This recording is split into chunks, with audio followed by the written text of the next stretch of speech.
What's up, everybody? Welcome and welcome back to my channel. I'm over here laughing, y'all. I'm sorry. Well, first of all, for those of you that are visiting for the first time, my name is Crystal. Some people call me Lil Baller. I'm your results and transformation coach. And on this channel, we talk about total transformation, mind, body, and soul. And I'm over here laughing because I literally just spent about 20 minutes pouring out to you guys, going over this lesson just to find out that when I uploaded it to record it, none of the let me check my mic. The sound didn't record.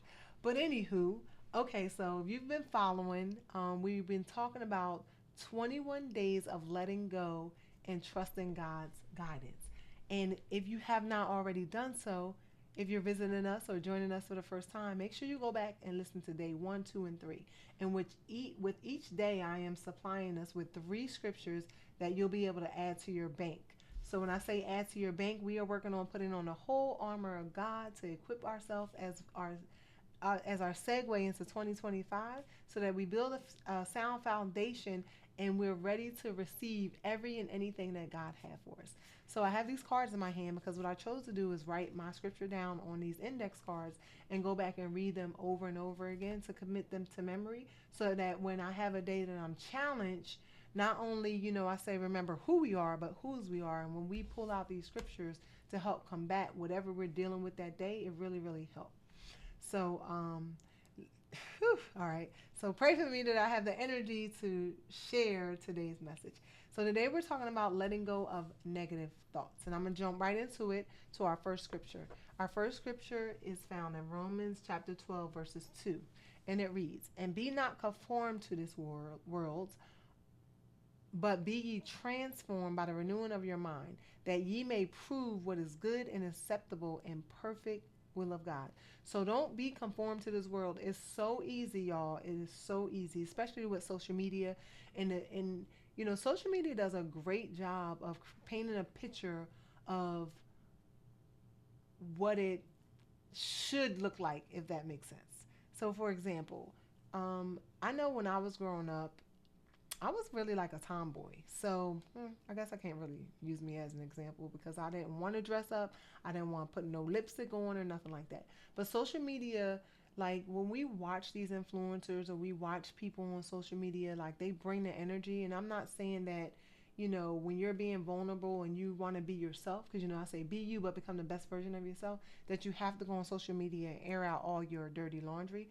But I think that the more realer we are, the more people will receive us in a positive way, because there's a lot of people that's out here presenting and selling things that is of this world that don't have anything to do with God, and they're doing amazing and they're killing it, so much so that when you are a person that is like, what, I'm going to really fight the good fight of faith, and I want to show people what it looked like when you serve God.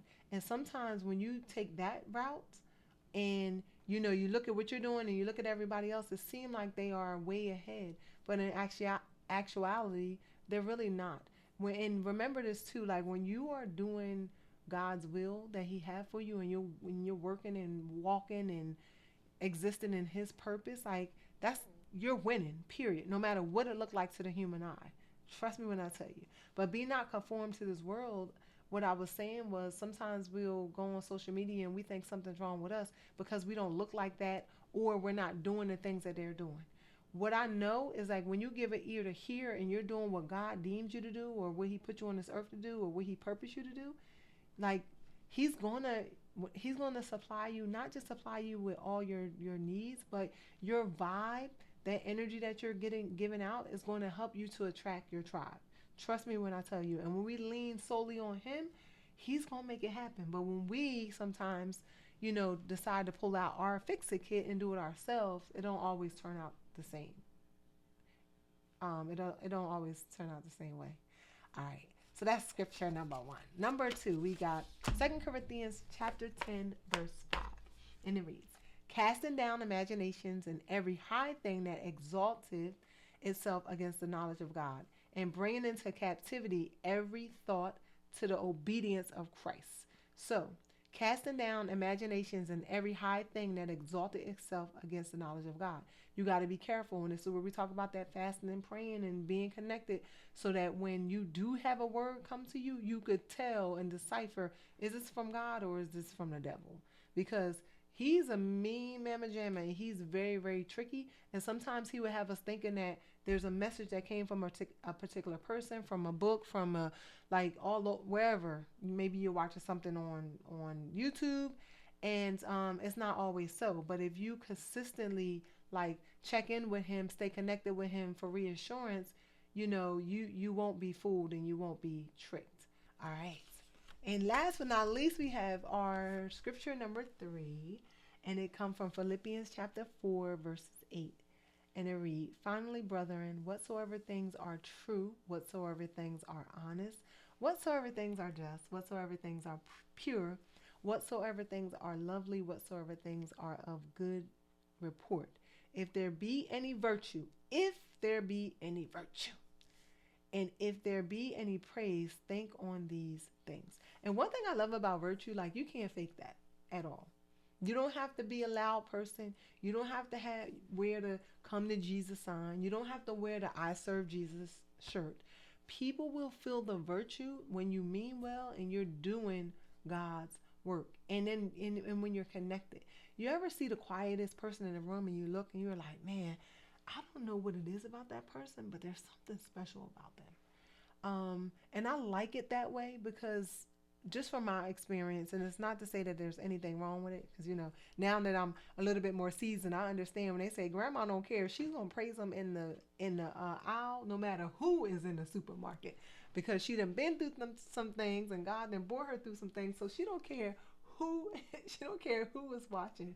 But outside of that, you don't have to consistently profess your love for God or what you're doing. I think sometimes it doesn't apply to everybody. Like I say, take what you want, leave what you don't.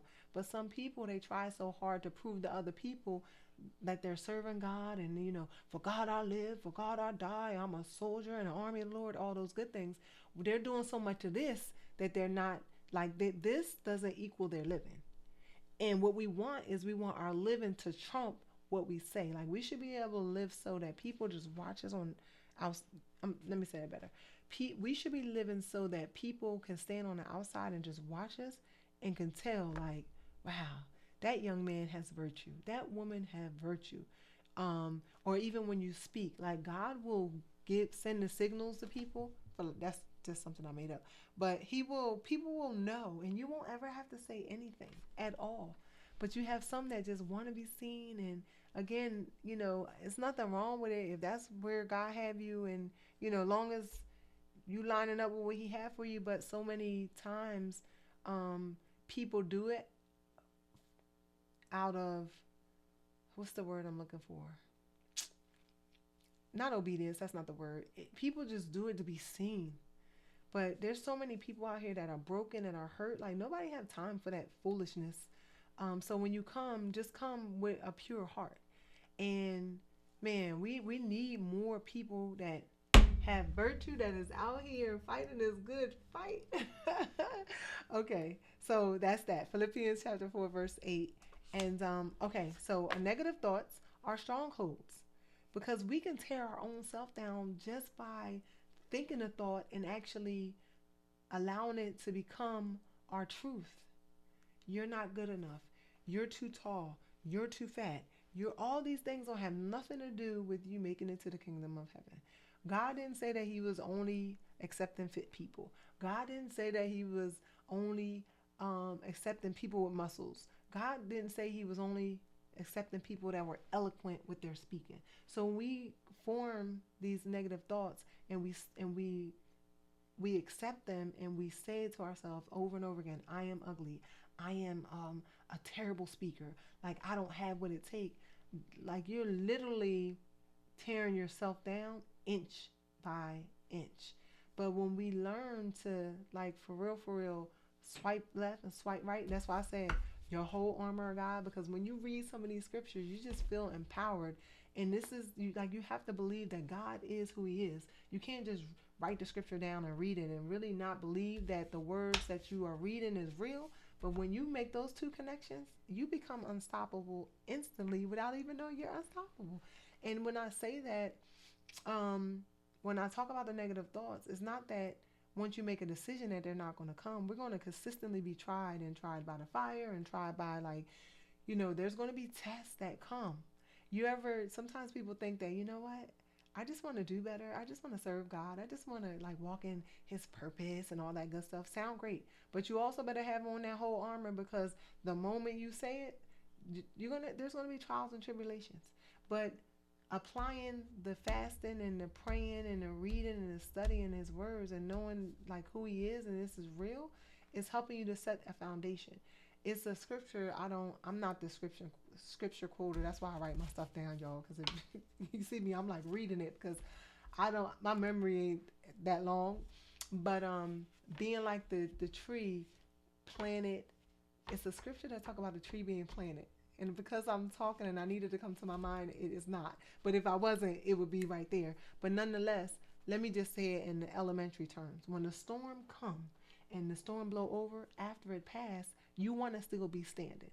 But if you don't have anything to hold you down spiritually, when the storms come, when you have confrontations, or when people talk about you, or you have the negative thoughts, or people tell you you're not good enough, or you tell yourself you're not good enough, when the storm is over, you're gonna be down the road a piece with the trees and leaves and all the things. But if you learn to be grounded, right, and plant yourself in his word, the storm is gonna come. Like, you ever see the trees blow? And when they have those storms in Florida, wherever, tropical storms, some of the trees, they'll blow left and they'll blow right and it look like they're about to lose it. But when the storm passes over and the sun rises, the tree is still standing. Same way in the natural is the same way we still want to be standing in the spiritual.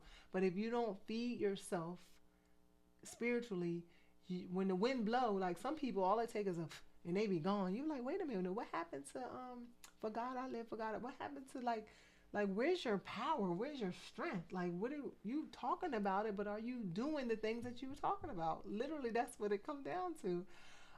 Okay, so we also have an action step. We have an action step every day, but I thought this was really good. Just take one day and monitor your thoughts.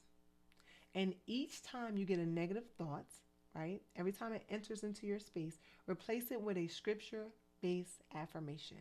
And this will go to show you how many, like when you really pay attention, because sometimes we wake up, we go through our day, we don't really pay attention. For some of us, it's so automatic where a negative thought will come and you're like, nah, you swipe it left or you swipe it right.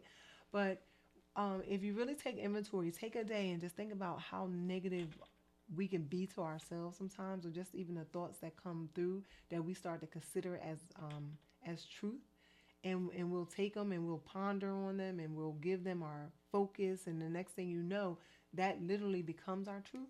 But when you switch that around and you create a scripture-based affirmation that you can save for that particular negative thought, or whatever it is that may not even, it doesn't always have to be a negative thought. It could just, we just that's just our word for today. Man, it's powerful. So also, there's something else that I like to do whenever I'm going through, because believe it or not, it's some great, what's the song? I had good days, I had bad days, I had some hills to climb. I ain't gonna try to say it because y'all gonna be like, unsubscribe quick. But what I like to do is think about what I have in a moment, because there's somebody that thought they were going to make it today that really didn't. And when you're going through and you're angry and you just had enough and you're not feeling great, I promise you, if we were to take inventory, there's somebody that didn't wake up today and we were able to go and say, hey Bob, hey, would you like to switch places with me? Would you like to, put me in the ground and you deal with all this? I guarantee you Bob gonna be like, in a heartbeat. But so just thinking that, it could have been me that didn't walk away from that accident. God allowed me, he allowed me to see another day, not just another day, but it's been years. But it could have been 1 inch off, or he could have just made the decision in that moment that this is it for me. This is going to be the end of my life, and it would have been over. So those are different things we could think on too. It's like think about the things you have. I have a roof over my head. One day that wasn't a thing. I have food on my table. I actually can breathe. If you're under the sound of my voice, your ears work. if you're talking, like you have full activity of your lips and the sound is coming out of your mouth. If you can feel hot or cold, you can touch. Like the little things, we learn to be grateful for that. And when we learn to be grateful for those things, and don't ask me how I got over here because we were talking about releasing negative thoughts. But when you learn to be grateful for those, it just get better and better and better and better. So um, sorry about that, y'all. Man, it was not in my control. I was so hyped and I was like, oh my god, I can't believe it didn't record. But yes, let's continue to pray for one another. And we have today is day 4, so we have 17 more days before we hit the end of this month. Um, those of you that have a word of prayer, just continue to pray for me that I stay in alignment with what God had for me and what He had for me to do, and that I do it, not just do it, but boldly, fearfully, and that my waif. See, that's what I know is I'm tired now. My faith go unwavering. We want to have unwavering faith. So I hope that you have the most amazing day ever, and I will see you guys tomorrow. Peace.